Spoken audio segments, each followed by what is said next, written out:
Assalamualaikum warahmatullahi wabarakatuh. Perkenalkan, nama saya Nadia Mifta Media Lubis dengan NIM 180340050 dari kelas 6B dengan mata kuliah Konservasi Sumber Daya Laut. Sebelumnya saya akan membawakan topik yang berjudul konservasi mangrove. Sebelumnya, apa sih mangrove itu? Kata mangrove berasal dari dua bahasa. Yang pertama itu bahasa Portugis, yaitu mangue, yang artinya adalah tumbuhan, dan bahasa Inggris yaitu mangrove, yaitu artinya belukar.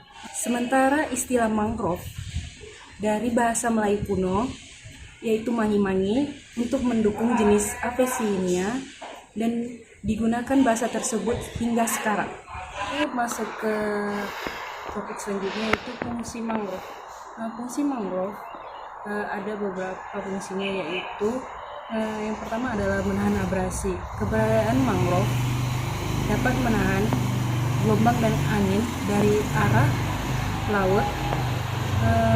Keberadaan hutan mangrove dapat menghambat gelombang dan angin.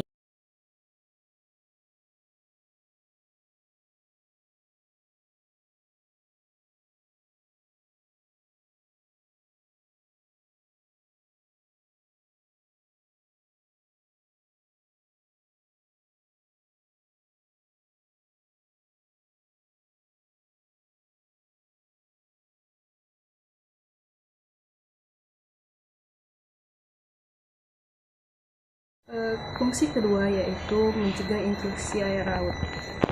Beberapa jenis mangrove dapat beradaptasi dengan salinitas air laut. Salah satunya yaitu daun yang memiliki kelenjar khusus yang dapat mengeluarkan garam. Mangrove tersebut dengan adanya kemampuan ini dapat dipercaya mangrove dapat mencegah intrusi air laut. Fungsi yang ketiga yaitu sumber keanekaragaman hayati. Hutan mangrove merupakan sumber plasma nutpa dan keanekaragaman hayati.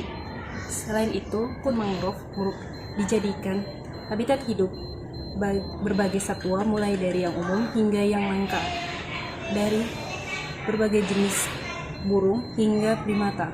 Masuk ke topik berikutnya, yaitu jenis-jenis mangrove. Jenis mangrove terbagi atas dua, yaitu jenis mangrove sejati yang merupakan tumbuhan yang hidup di daerah mangrove. Contohnya yaitu Calotropis gigantea, dan yang kedua yaitu jenis mangrove ikutan yang merupakan hidup di pinggiran laut dan atau di tempat daerah lain. Contohnya yaitu Acanthus ebracteatus. Masuk ke berikutnya, yaitu mangrove biasanya tumbuh di 4 zona. Yang pertama adalah mangrove terbuka. Mangrove ini biasanya berhadapan langsung dengan air laut. Biasanya zona tersebut didominasi oleh Soneritia alba. Yang kedua yaitu mangrove tengah. Mangrove ini biasanya terletak di belakang zona mangrove terbuka.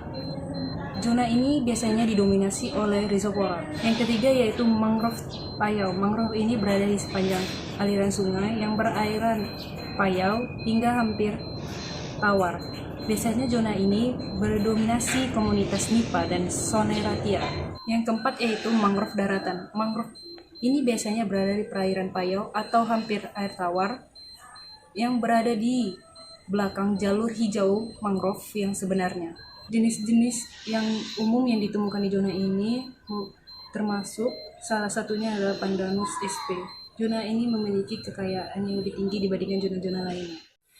Dari pembahasan sebelumnya, mari kita membahas kerusakan ekosistem mangrove. Apa sih yang menyebabkan ekosistem mangrove tersebut rusak? Ada beberapa faktor yang menyebabkan kerusakan mangrove, yaitu yang pertama adalah kebocoran limbah di suatu industri atau pertanian yang mengakibatkan pencemaran. Yang kedua yaitu penebangan secara berlebihan di kawasan mangrove. Yang ketiga yaitu membakar ekosistem mangrove secara membabi buta. Dari beberapa faktor yang merusak ekosistem mangrove, kita dapat mengetahui bahwa kita bisa memulihkan atau merestorasi di bidang konservasi yang meliputi yaitu yang pertama yaitu penanganan dan pengendalian dari berbagai faktor yang menyebabkannya.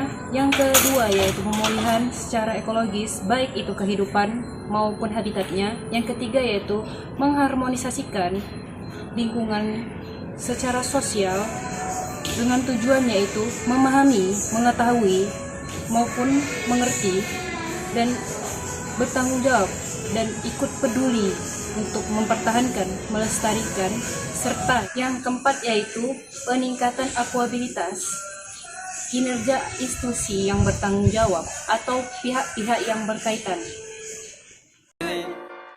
Hey, feeling good, like I should. When in dark, walk around the neighborhood. Feeling blessed, never stressed. Got that sunshine on my Sunday best. Yeah, hey, every day can be a better day despite the challenge.